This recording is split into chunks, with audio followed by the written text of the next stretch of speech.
Today is my beautiful, young and energetic lady Sanjana Simha is with me right now. Ma'am 37th rank సాధించారు.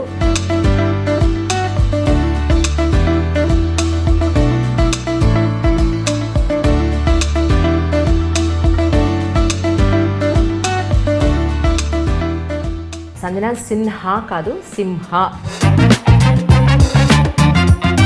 My father will be very happy. పెళ్లి అయిన తర్వాత UPSC సాధించారా, పెళ్లికి ముందే మీరు సాధించారంటే ఏం చెప్తారు? అమ్మా నాన్న ఓ తమిళమ్మాయి సినిమా లాగా నాకు అమ్మా నాన్న ఓ గుంటూరు అబ్బాయి సినిమా అనుకోవచ్చు.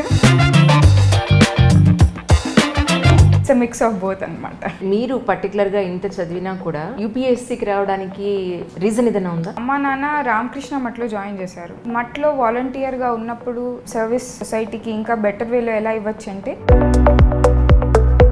హోప్తో సొసైటీకి మనం ఏమన్నా చేయొచ్చు అనిపించింది. ఫస్ట్ అటెంప్ట్ నుంచి ఫోర్త్ అటెంప్ట్ వరకు మీ ఓన్ స్ట్రాటజీ అంటే ఏం పెట్టుకున్నారనేది ఒకసారి. I have to tell about my husband strategy అండి, because that is the strategy.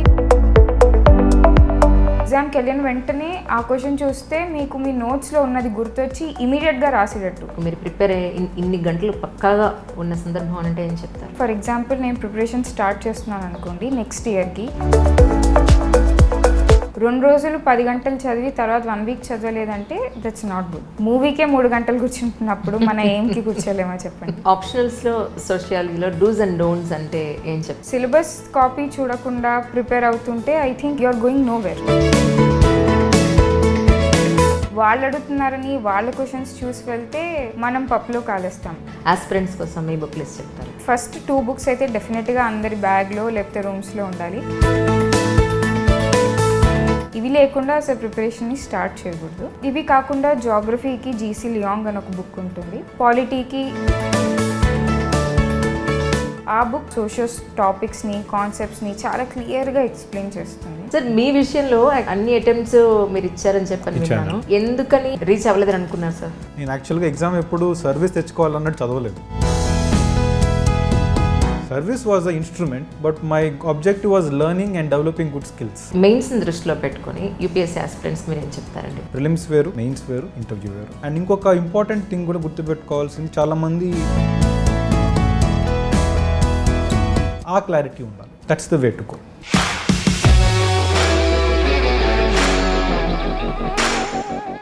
అందరికీ నమస్కారం అండి. యూపీఎస్సీ సిరీస్లో భాగంగా today is my beautiful, young and energetic lady Sanjana Simha is with me right now. Ma'am 37th rank సాధించారు. సంజనా సిన్హా కాదు, సింహా. యా, క్లారిటీ ఇచ్చాను కదండి. థ్యాంక్స్ అండి. My father will be very happy. Thank you so much అండి. Congratulations to you really.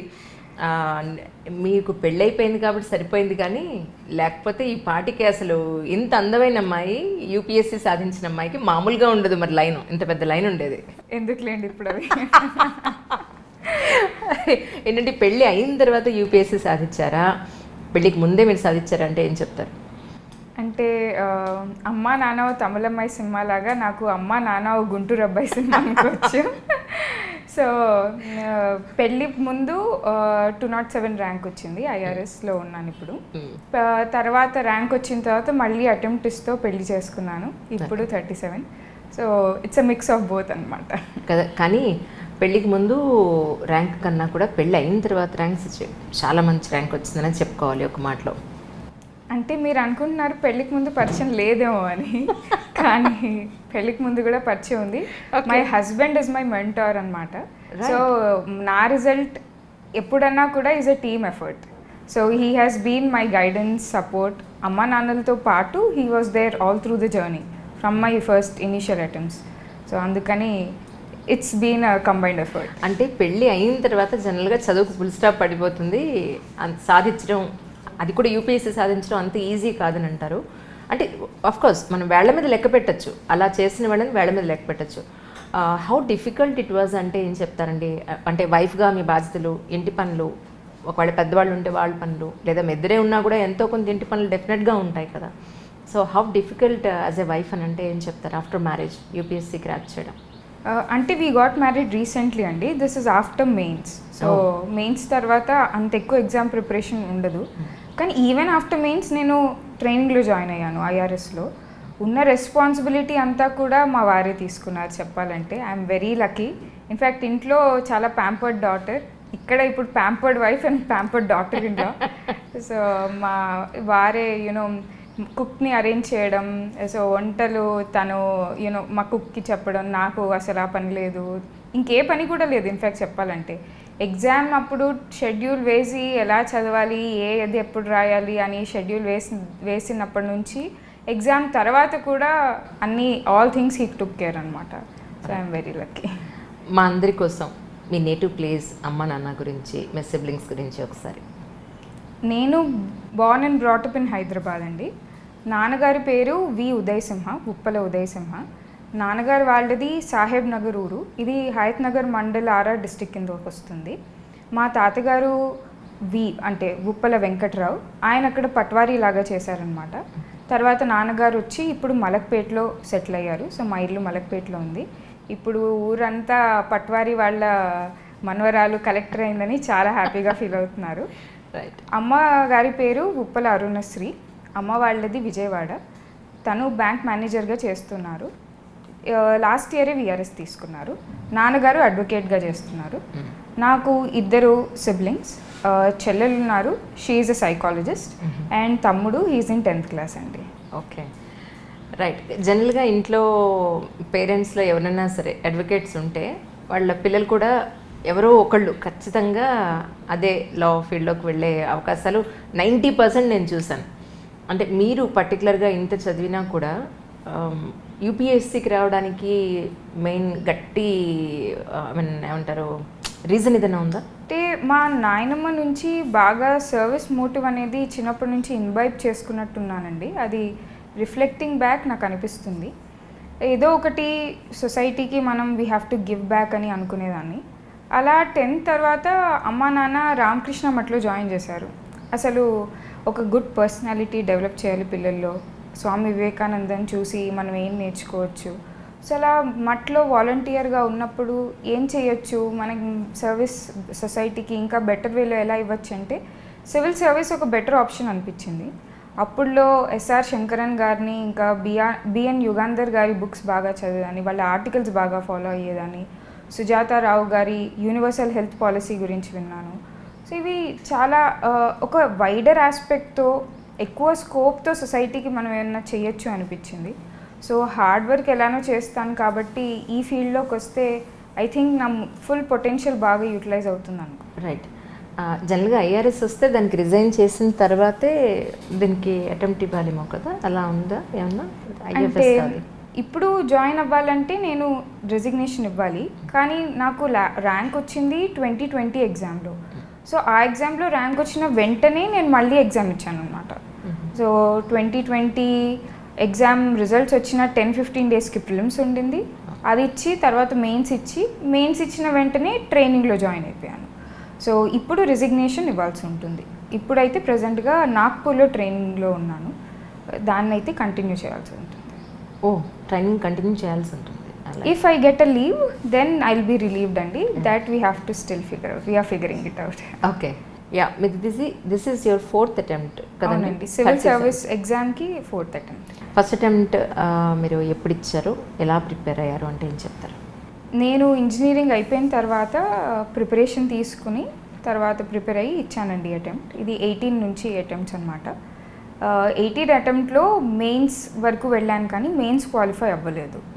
తర్వాత మళ్ళీ prepare అయ్యి strategy మార్చుకోవాలి, ఎంతసేపటికి ఫోకస్ ప్రిలిమ్స్ మీదే ఉండింది. సో ప్రిలిమ్స్ వరకే కాదు, ఇట్స్ బియాండ్ దాట్ అని మెయిన్స్కి ప్రిపేర్ అయ్యి నెక్స్ట్ 19లో మళ్ళీ రాశాను.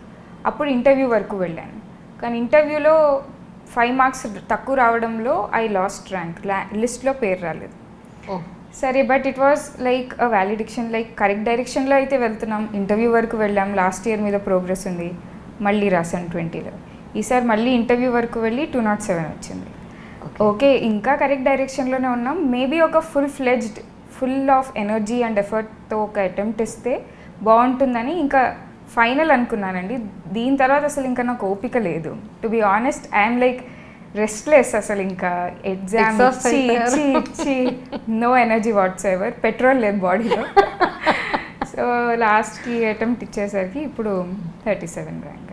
గ్రేట్ రియలీ 50 లోపు రావడం అంటే చాలా సంతోషించాల్సిన విషయం. అది కూడా ఏమంటారు ఎలాంటి కేటగిరీ లేకుండా రావడం అంటే దట్స్ రియల్లీ గ్రేట్. అంటే దీనికి మీ స్ట్రాటజీ మార్చుకున్నారు. ఈ ఫస్ట్ అటెంప్ట్ నుంచి 4th అటెంప్ట్ వరకు స్ట్రాటజీ, మీ ఓన్ స్ట్రాటజీ అంటే ఏం పెట్టుకున్నారు అనేది ఒకసారి. నా స్ట్రాటజీ చెప్పేటప్పుడు అయితే I have to tell about my husband strategy అండి, because that is the strategy నేను డైరెక్ట్గా తీసుకున్నాను. Because he was by mentor, they was no looking back. ఇంకా తను ఇచ్చింది it's a time tested one, because he himself gave the exam multiple times and went to the interview. తను very స్లైట్గా ఎప్పుడూ rank miss అయ్యేది, service miss అయ్యేది, like 2 marks 3 marks. So అంత close quarters నుంచి తను ఎగ్జామ్ని చూశారు కాబట్టి జస్ట్ మ్యాగీ తీసుకుని మనం ఇంట్లో చేసుకున్నట్టు నేను ఆయన స్ట్రాటజీని తీసుకుని ఇంప్రవైజ్ చేసుకుని వెళ్ళాను అనమాట. ప్రిలిమ్స్కి మాత్రం బాగా ప్రీవియస్ ఇయర్ క్వశ్చన్సే చేసేదాన్ని. ఏ టెస్ట్ సిరీస్ అసలు తీసుకోలేదు ప్రిలిమ్స్కి ఏ ఇయర్ కూడా. This might sound very odd for many of the present aspirants, because వాళ్ళు టెస్ట్ సిరీస్ వెనకాల పరిగెడతారు.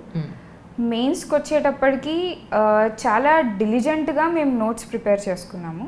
ఎవ్రీ పేపర్కి సిలబస్ కాపీలో ఉన్న ప్రతి ఒక్క వర్డ్ ఆర్ సెంటెన్స్కి ఒక 250 word కంటెంట్ ఉండేటట్టు very crisp and visible notes. Visible I mean it's like short term memory ఉండాలి. ఎగ్జామ్కి వెళ్ళిన వెంటనే ఆ క్వశ్చన్ చూస్తే మీకు మీ నోట్స్లో ఉన్నది గుర్తొచ్చి ఇమీడియట్గా రాసేటట్టు. There you will not have time to think, forget recollection. So అందుకని అంత ఫాస్ట్గా ఉండడానికి చాలా డిలిజెంట్గా మల్టిపుల్ సోర్సెస్ నుంచి నోట్స్ చేసుకుని పెట్టుకున్నాం. అండ్ దెన్ నా మెయిన్స్ ఫస్ట్ టైం రానప్పుడు నాకు అర్థమైంది ఏంటంటే నేను బాగా నాలెడ్జ్ ఓరియంటెడ్గా ఎగ్జామ్ని చూశాను.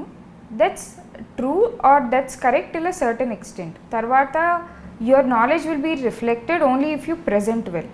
సో ప్రెజెంటేషన్ వైజ్ బెటర్గా చేయడం అంటే ఎకనామిక్స్ ఆన్సర్స్ డెఫినెట్గా స్టాట్స్తోనే స్టార్ట్ చేయడం, ఎస్ఎన్టీ క్వశ్చన్స్ డెఫినెట్గా ఎగ్జాంపుల్స్తో ఆర్ థియరీ కాన్సెప్చువల్గా స్టార్ట్ చేయడం, సొసైటీ క్వశ్చన్స్లో సోషల్ థింకర్స్ని లేకపోతే అంబేద్కర్ గారిని గాంధీ గారిని వాడడం, ఇలా వెరీ స్పెసిఫిక్గా డయాగ్రామ్స్ వేయడం, దాని తర్వాత ఫ్లో చార్ట్స్ ఎక్కడైతే పాసిబుల్ అక్కడ వేయడం, అండ్ టైం ఎట్లా కేటాయిస్తున్నాం. నేను ఒక బ్లండర్ ఫస్ట్లో చేసేదాన్ని 10 marksకి 15 marksకి ఈక్వల్ టైం ఇచ్చేదాన్ని అనమాట.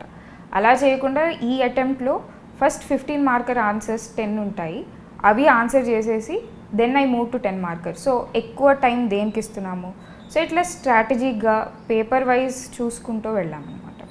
And one more important strategy we followed and mains was optional first strategy. ఆప్షనల్ని బాగా చేస్తే అది ఎవ్రీ ఇయర్ క్యారీ ఫార్వర్డ్ అవుతుంది. లాస్ట్ ఇయర్ కూడా నాకు ఆప్షనల్లో చాలా మంచి స్కోర్ వచ్చింది, one of the highest in the country. This year also it's the same. So ఆప్షనల్లో నేను సోషియాలజీ కాబట్టి ఆల్ దట్. మీ ఆప్షనల్ సోషియాలజీ? అవునండి. కష్టం కాదు? లేదండి, బాగా ఇష్టంతో చదివాను. I really love sociology. In fact ఇన్నేళ్ళు ప్రిపరేషన్ని కంటిన్యూ చేయడానికి I think socio has been a main reason. సోషియోని చదువుతున్నప్పుడల్లా రేపు ఫీల్డ్లోకి వచ్చి ఇది చెయ్యొచ్చు, ఇన్ని సోషల్ ఇష్యూస్ ఉన్నాయి కంట్రీలో, definitely they scope for some improvement, somehow I can be of you know I can do my bit for the society అని అనుకునేదాన్ని. సో సోషియోలో ఎక్కువ థింకర్స్ని కోట్ చేయడం, కేస్ స్టడీస్ని వాడడం, డిఫరెంట్ కంట్రీస్ నుంచి ఎగ్జాంపుల్స్ తీసుకుని రాయడం, ఇలాంటిది బాగా స్ట్రాటజిక్గా మొత్తం డిజైన్ చేసుకున్నాం అనమాట. And coming to the interview stage, that's a different ball game again. What works for prelims and mains will not work for interview. Interview నాలెడ్జ్తో పాటు మీ పర్సనాలిటీని టెస్ట్ చేస్తుంది. That's why you call it personality test. దానికి డిఫరెంట్గా prepare అయ్యాం. ఒక intelligent conversation ఎట్లా హోల్డ్ చేయొచ్చు, మన ట్రూ పర్సనాలిటీ 20 minutesలో బయటికి రావాలి అంటే the effort should be on our side. Board is anyway very tired, వాళ్ళు day in day out interviews చేస్తున్నారు. So how are we presenting our selves to the board, మనని ఎట్లా ముందుకు తెస్తున్నాం, అలాంటి కాన్సెప్ట్స్ మీద బాగా ఎఫర్ట్ పెట్టామన్నమాట. అంటే చాలామంది చెప్తారు రోజుకి 10 గంటలు మినిమం చదవకపోతే కష్టం అని. మీ ఫస్ట్ అటెంప్ట్ నుంచి ఇప్పుడు యాజ్ ఆన్ టుడే వరకు మీరు ప్రిపేర్ అయ్యే ఇన్ని గంటలు పక్కాగా ఉన్న సందర్భం అంటే ఏం చెప్తారు? అంటే అలా అవర్స్ అని చెప్పలేమండి, ఎందుకంటే ఈరోజు ఇప్పుడు ఫర్ ఎగ్జాంపుల్ నేను ప్రిపరేషన్ స్టార్ట్ చేస్తున్నాను అనుకోండి నెక్స్ట్ ఇయర్కి, ఈరోజు నుంచి నేను 10 hours ఇస్తే ఎగ్జామ్ ముందు రోజు ఐల్ బీ బర్న్ట్ అవుట్, నేను ఎగ్జామ్కి వెళ్ళను. That's a wrong strategy. First మన టార్గెట్స్ ఎప్పుడు కూడా అచీవబుల్ టార్గెట్స్ లాగా ఉండాలి అండ్ సస్టైనబుల్గా ఉండాలి. 2 రోజులు 10 గంటలు చదివి తర్వాత 1 వీక్ చదవలేదంటే దట్స్ నాట్ గుడ్. అందుకని 3 అవర్స్ అయితే మూవీకి అందరూ కూర్చుంటారు. So maybe we can start with 4 hours. 4 hours కూర్చుని చదవడం అంత టఫ్ అవ్వదు కదా. మూవీకే 3 గంటలు కూర్చుంటున్నప్పుడు మన ఏంకి కూర్చోలేమో చెప్పండి. సో అలా చిన్నగా 4 అవర్స్ ఫస్ట్ 2 వీక్స్ స్టార్ట్ చేసి 6 అవర్స్కి పెంచుకుని ఒక healthy 6 to 8 hours time table అయితే ఎవరన్నా చేసుకుంటారు. అలా టైం టేబుల్ తీసుకుని అలా చేసేదాన్ని. And as and when exam దగ్గరకు వస్తున్నప్పుడు మనకి స్ట్రెస్ లెవెల్స్ పెరుగుతాయి, చేయాల్సింది ఎక్కువ ఉంటుంది. అప్పుడు we will anyway put in efforts. కానీ ఎగ్జామ్కి 2 months ముందర మనం చాలా బ్యాక్గ్రౌండ్ చేయాలి ఆ 2 months బాగా వర్క్ చేయడానికి. సో అంతకు ముందు ఒక 6 అవర్స్ అయితే I think everybody can put in. 4 hours అయితే minimum they have to put. 4 years almost 4 times మీకు రివిజన్స్ అయినట్టే ఆల్మోస్ట్. ఇది కాక ఇంకేమైనా రివిజన్స్ చేస్తారా మీరు? అంటే ఎలాంటివి అంటున్నారు? మొత్తం ఆల్ ఓవర్ సబ్జెక్ట్ మీద మీ దగ్గర టోటల్ మీద పోర్షన్ ఏదైతే ఉందో జనరల్గా రివిజన్స్ ఎక్కువ అవ్వాలని చెప్తూ ఉంటారు కదా. సో జనరల్గానే మీకు 4 times మీకు రివిజన్ అంతా అయ్యి ఉంటుంది. ఇది కాకుండా ఇంకేమైనా ఆల్ ఓవర్ దీని మీద మీరు రివిజన్స్ చేశారా అని నా కోసం. రివిజన్ టాపిక్లో మోస్ట్ ఇంపార్టెంట్ ఏంటంటే నోట్ మేకింగ్ అండి. ఎందుకంటే మనం ఫస్ట్లో ఏ బుక్ నుంచి అయితే చదువుతామో అదే బుక్ మల్టిపుల్ టైమ్స్ రివైజ్ చేసి వెళ్ళి ఎగ్జామ్లో రాస్తే మనకేం గుర్తురాదు. Book itself is bulky. So నా అటెంప్ట్స్ పెరిగే కొద్దీ నా నోట్స్ ఇంకా కన్సైజ్గా ఎవాల్వ్ అవుతూ వచ్చాయన్నమాట. ఫస్ట్లో 200 pages ఉన్న నోట్స్ని I brought it down to say 50 or 60. Oh my god. So అప్పుడు నాకు ఎగ్జామ్ ముందర 4 అవర్స్లో కూడా I can sit and revise. Correct. So revision, when we are talking about revision, what we are essentially talking about is note making అనమాట. So over the years note making బాగా ఆ టాపిక్లో నోట్స్ ఎలా చేసుకోవాలన్న దాంట్లో చాలా చేంజెస్ తెచ్చుకుంటూ వచ్చాను. మొత్తం చదివింది నోట్స్లో రాసుకోవడం కంటే ఓన్లీ కీవర్డ్స్ని రాసి ఓన్లీ స్టాట్స్ని రాసి ఎగ్జామ్లో ఏ డయాగ్రామ్ గీయాలో డెఫినెట్గా ఆ డయాగ్రామ్ ఒకటే పెట్టుకుని ఇలా వెళ్ళేదాన్ని అనమాట. మనకి కంటెంట్ వచ్చు కానీ ఇట్స్ జస్ట్ అబౌట్ రీప్రొడక్షన్. మొత్తాన్ని నోట్స్లో రాయక్కర్లేదు. సో రివిజన్ మల్టిపుల్ టైమ్స్ అవుతుంది ఎట్టి పరిస్థితుల్లో. కానీ రివిజన్ అవ్వడానికి ఇంకొక best thing is to write exams. Mains ముందర ఎగ్జామ్స్ రాయకుండా మెయిన్స్ హాల్లోకే వెళ్ళి ఫస్ట్ టైం ఎగ్జామ్ రాస్తుంటే that will be a big blunder అండి. ఈ ఇయర్ ఫర్ ఎగ్జాంపుల్ 37 వచ్చినప్పుడు my husband being a task master every Saturday Sunday I had exams like prelims to mains మధ్యలో. పొద్దున 6 to 9 I use to give GS and మధ్యాహ్నం post lunch I use to give social test అనమాట. So అలా రిపీటెడ్గా రాసే కొద్దీ చేసుకున్న notes revision డెఫినెట్గా అయిపోయేది. ఎక్కడ ఇన్ఎడిక్వసీ ఉందో అది చూసుకుని న్యూ నోట్స్ కూడా చేసుకునేదాన్ని.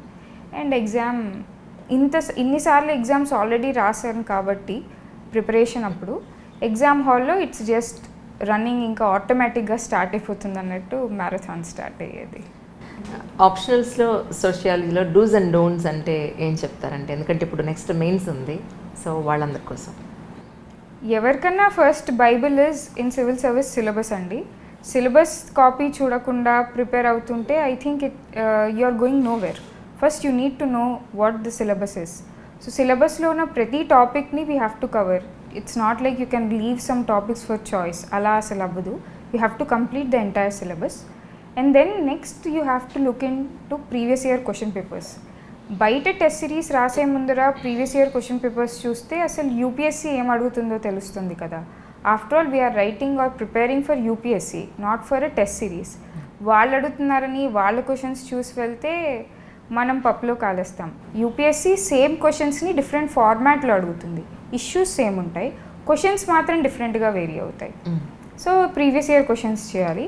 తర్వాత ప్రీవియస్ టాపర్స్ స్క్రిప్ట్స్ చూస్తే యూపీఎస్సీ దేనికి మార్క్స్ ఇస్తుందో తెలుస్తుంది. మనం అప్పుడు మన రైటింగ్ ఆ విధంగా మార్చుకోవచ్చు. ఇవన్నీ చేసిన తర్వాత ఒక టెస్ట్ సిరీస్కి సబ్స్క్రైబ్ చేసుకుని దాన్ని we have to do it diligently. ఒక టెస్ట్ సిరీస్ రాస్తే ఇట్స్ ఎనఫ్. ఇంటర్వ్యూలో ఏమడిగారండి? మీ డాఫ్ని బేస్ చేసుకుని అడిగారా? యాక్చువల్లీ ఇంటర్వ్యూ డిస్కషన్ ఐఆర్ఎస్ నుంచి వచ్చాను కాబట్టి ఐ థింక్ 60% అయితే ఐఆర్ఎస్ మీదే అయ్యింది. అది కాకుండా సోషియో క్వశ్చన్స్ కొన్ని అడిగారు, సోషియాలజీ మీద, నా డాఫ్ బేస్డ్ నా హాబీస్ వాటి మీద కొంచెం అడిగారు. కొన్ని బౌన్సర్ క్వశ్చన్స్ ఈసారి రాలేదు. I think I'm lucky in that way, but it was a good interview. Hobbies అంటే ఏం రాస్తారు అందులో డాఫ్లో? యాక్చువల్లీ నేను బుద్ధిజం మీద బుక్స్ చదువుతాను, దాని మీద కాస్త అడిగారు. అండ్ టెడ్ టాక్స్ బాగా చూస్తానన్నమాట. Okay. సో ఏ టెడ్ టాక్స్ చూస్తావు, నీకు ఏది ఇంట్రెస్ట్ అని వీటి మీద బాగా అడిగారు. అంటే చాలామంది అనుకుంటారు ఏంటంటే మాకు హాబీ అంటూ పర్టికులర్గా ఏ స్పోర్ట్ ఏం లేదు, లేకపోతే డాఫ్ కోసమే ఏదో ఒక హాబీ ఇప్పుడు పెట్టుకోవాలి అన్న పాయింట్లో ప్రిపేర్ అవుతారు. సో అలాంటి వాళ్ళకి ఏం చెప్తారు మేడం? ఉండాల్సిన అవసరం ఉందా లేదా అని అంటే actually it's good to have a hobby అండి. ఎవరికి ఏది లేకుండా ఉండదు. మూవీస్ అయితే చూస్తాం. If you really like movies, write it as a hobby. దాని మీద కొంచెం అయితే ప్రిపేర్ అవ్వాలి కదా. After all you are going for an interview. So movie making మీద మీరు ప్రిపేర్ అవ్వచ్చు, లేకపోతే మీకు నచ్చిన మూవీస్ ఎందుకు అవి నచ్చాయి అని చెప్పొచ్చు, లేకపోతే మీరే మూవీస్ మీద ఒక బ్లాగ్ రాయొచ్చు. బేర్ మినిమం ప్రిపరేషన్ అయితే any time it's necessary. And కొన్నిసార్లు we might not have a hobby only. అప్పుడు ఫర్ ఎగ్జాంపుల్ కుకింగ్ అని రాస్తున్నారు అనుకోండి, you will start learning cooking. అప్పుడు ఆఫ్టర్ మెయిన్స్ ఇంటర్వ్యూ వరకు అయితే టైం ఉంటుంది. ఏదో ఒకటి చేస్తే అట్లీస్ట్ మీకు గిల్ట్ ఉండదు. ఎగ్జామ్ హాల్లో క్వశ్చన్ వస్తే పట్టుకుంటారా నన్ను, నేను అబద్ధం చెప్పేశానా అని. You can tell something. And also హాబీస్లో వాళ్ళు ఎక్స్పర్టీస్ని చూడట్లేదు, దేర్ ఆల్సో వాళ్ళు మన పర్సనాలిటీని చూస్తున్నారు. ఎందుకు ఈ హాబీ నచ్చింది, దాని నుంచి నువ్వేం నేర్చుకున్నావు, నీ లైఫ్ ఎలా మారింది. So you have to connect it that way and tell. So cooking మీద క్వశ్చన్ అడిగితే ఎంత స్పైసెస్ వేసామో అని కాకుండా they might look at that aspect also. Cooking నుంచి మీరేం నేర్చుకున్నారు, మీ లైఫ్ ఎలా మారింది, అలా they are looking for depth అనమాట. సో దాన్ని ఇంబైట్ చేసుకుంటే I think you will sail through. ఇంటర్వ్యూకి శారీ కట్టుకెళ్ళారా మీరు? అన్ని 3 సార్లు సారీ అండి. రైట్. అంటే ఆ 3 times ఇంటర్వ్యూ అప్పుడు కూడా రాకపోవడానికి రీజన్ ఏంటని మీకు గుర్తించారు? యాక్చువల్గా ఇంటర్వ్యూ ఇస్ వన్ పార్ట్ అండి, మెయిన్ పార్ట్ ఇస్ మెయిన్సే. సో ర్యాంక్ రాకపోవడం first time is because of low main score. Interview any day is a subject, is a bit subjective is my feeling. You go very prepared but you might not perform there, or the board might take your views tangent to what you are thinking. అందుకని focus mains మీద ఎక్కువ పెట్టి అక్కడ బాగా score చేసి ఇంటర్వ్యూలో చాలా ఒరిజినల్గా ఉంటూ మినిమం ప్రిపరేషన్తో అన్న on the spot thinking ability ఉంటే బాగా స్కోర్స్ వస్తాయి. సో లాస్ట్ టైం ర్యాంక్ రాకపోవడం ఆర్ లోవర్ ర్యాంక్, తక్కువ ర్యాంక్ రావడానికి కారణం I think is main score. It's not interview per se. ఎస్సేస్లో అంటే 3 attempts అప్పుడు, ఈ ఫైనల్ అటెంప్ట్ అప్పుడు కూడా డిఫరెన్స్ ఎక్కడ చూస్తారు మీరు, అంటే మీ రైటింగ్ ప్రాస్పెక్టివ్లో? నాకు ఎస్సీలో కాన్స్టెంట్ స్కోర్ అండి, 130 అట్లా ఆ రౌండే వచ్చాయన్నమాట. కాకపోతే ఈ ఇయర్ ఎస్ఏ స్కోర్, ఈ సేమ్ స్కోర్ కూడా is a higher score because essay మార్క్స్లో ఈసారి చాలా డౌన్ స్కోర్స్ చూసాము, అంటే రిలవెంట్గా లోవర్ స్కోర్స్ చూసాము. 70sకి కూడా పడ్డాయని తెలిసింది. సో ఎస్ఏ పేపర్ని వాళ్ళు యూపీఎస్సీ కావాలని ఇంకా ఎక్కువ డిఫికల్ట్ చేస్తున్నారు ఫిలసాఫికల్ ఎస్సేస్ అడిగి. సో ఈసారి just a week before essay నేను మా హస్బెండ్ కూర్చుని we did some ground work research, like ఎస్ఏని రాస్తున్నప్పుడు ఫిలసాఫికల్ ఎస్ఏ డెప్త్ని ఎట్లా యాడ్ చేయొచ్చు, లైక్ థింకర్స్ని బాగా కోట్ చేసాం. జీన్ పాల్ సార్ట్రీ కానీ, వోల్టైర్ని కానీ, లేకపోతే ఇంకా కొంతమంది political thinkers like Ambedkar, Lincoln, Gandhi, Nehru, some philosophical thinkers, some religious thinkers like Buddha, Mahabharata నుంచి ఎగ్జాంపుల్స్, లార్డ్ కృష్ణ నుంచి ఆయన స్టోరీ నుంచి examples, or some social workers like Mother Teresa, Baba Amte.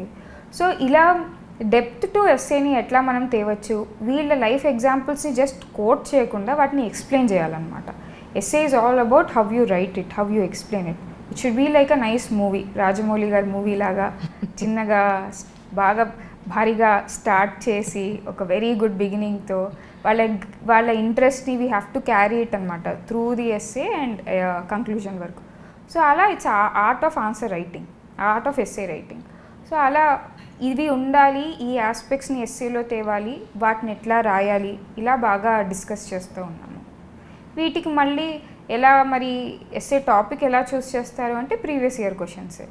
So యూపీఎస్సీకి కూడా ఒక రేంజ్ ఉంటుంది, ఆ రేంజ్ని మనం అర్థం చేసుకుని ఎగ్జామ్ హాల్కి వెళ్ళాలి. ప్రీవియస్ ఇయర్ క్వశ్చన్స్లో ఫిలసాఫికల్ క్వశ్చన్స్ ఎలా ఇచ్చారో చూసి వాటిని క్లాసిఫై చేసుకుని, కొన్ని ప్యూర్లీ ఫిలసాఫికల్ ఉంటాయి, మనకంత అవగాహన ఉండకపోవచ్చు. కొన్ని కొంచెం philosophical as well as political or social centric ఉంటాయి, సోషల్ ఇష్యూ సెంట్రిక్. అవి తీసుకుని ఎలా రాయాలి అని అనుకుని వెళ్ళాను అనమాట. జనరల్గా అందరూ కమెంట్ బాక్స్లో పెట్టేదంటే ఎవరిని ఇంటర్వ్యూ చేసినా బుక్ లిస్ట్ అడగండి మ్యామ్ అంటూ ఉంటారు. సో ఆస్పిరెంట్స్ కోసం మీ బుక్ లిస్ట్ చెప్తారా? షూర్.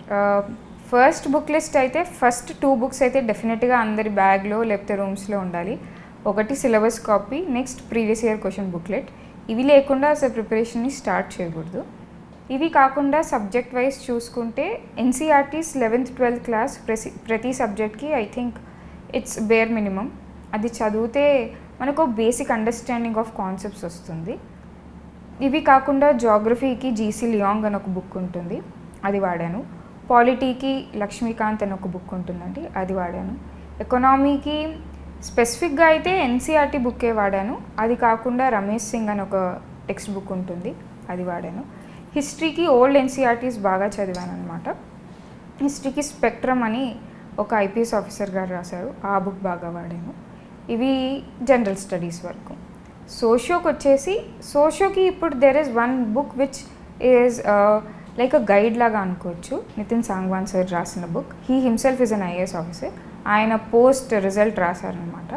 ఆ బుక్ చాలా బాగా సోషియో టాపిక్స్ని కాన్సెప్ట్స్ని చాలా క్లియర్గా ఎక్స్ప్లెయిన్ చేస్తుంది. Those who want to take socio and or in dilemma also should read that book to understand what socio is about. దాని తర్వాత హర్లంబస్ అని ఒక బుక్ ఉంటుందండి. ఒకటి ఆరెంజ్ బుక్, ఇంకోటి బ్లూ బుక్. ఆరెంజ్ బుక్ చదవడం వెరీ వెరీ ఎసెన్షియల్. టైం ఉండి if you can put in effort అప్పుడు బ్లూ బుక్కి వెళ్ళండి, లేకపోతే Haralambos red book will suffice. ఇది బుక్ లిస్ట్ అండి. That's nice really. ఇందాక మీరు బుద్ధిజంకి సంబంధించిన బుక్స్ చదువుతా ఉందని అన్నారు. ఏం చెప్తుంది బుద్ధిజం యాక్చువల్లీ? మీరు అందుకనే అంత సెటిల్గా ఉన్నారు, అసలు ఎక్కడ తణుకకుండా నిజంగా చక్కగా ప్రశాంతంగా కూర్చుని ఒక ప్రొఫెసర్ ఒక సముద్రం అంత నాలెడ్జ్ని చక్కగా ఒక్కొక్క డ్రాప్ అలా అలా అలా రిలీజ్ చేస్తున్నాడు. చాలా కూల్గా, చాలా బాగా ఎక్స్ప్లెయిన్ చేస్తున్నారు రియలీ. లేదండి, మీరు మరీ ఎక్కడికో పొగిడేస్తున్నారు. జస్ట్ నేర్చుకున్నాను అనుకోవాలి అంతే. Life is a learning process. So రోజు కూడా మోర్ కామ్, మోర్ బ్యాలెన్స్డ్ అవుతున్నానేమో, కంపోజ్డ్ అవుతున్నానేమో. బుద్ధిజంలో చదివింది మోస్ట్లీ హ్యాపీనెస్ గురించి అండి. అంటే మనకి ఇప్పుడు ఎలా అయిందంటే we're in a materialistic world. మన హ్యాపీనెస్ అంతా కూడా థింగ్స్తో అటాచ్ అయిపోయి ఉంది. ఈరోజు నేను కారు కొంటే హ్యాపీ, నా పక్క వాళ్ళు కారు కొంటే అమ్మో నేను ఇల్లు కొంటే హ్యాపీ ఉంటానేమో, ఇల్లు కొంటాం. తర్వాత వాళ్ళు కూడా ఇల్లు కొనేస్తే ఒక ఫారిన్ ట్రిప్కి వెళ్తే అప్పుడు హ్యాపీగా ఉంటాను అనుకుంటాను. సో హ్యాపీనెస్ మనం థింగ్స్తో అసోసియేట్ చేయడం మొదలుపెట్టామన్నమాట. అసలు హ్యాపీనెస్ని మనం ఎలా చూడాలి? బుద్ధ గారు ఒక 4 నోబుల్ ట్రూత్స్ ఇచ్చారు, లార్డ్ బుద్ధ. దాంట్లో Dzire is the cause for sorrow అని చెప్తారు. అంటే అసలు డిజైర్లెస్నెస్నే అంటున్నారా? అసలు డిజైర్లెస్నెస్ పాసిబులా అన్న క్వశ్చన్స్ వచ్చాయన్నమాట చదివేటప్పుడు. సో అప్పుడు ఈ బుక్స్ చదవడం మొదలుపెట్టాను.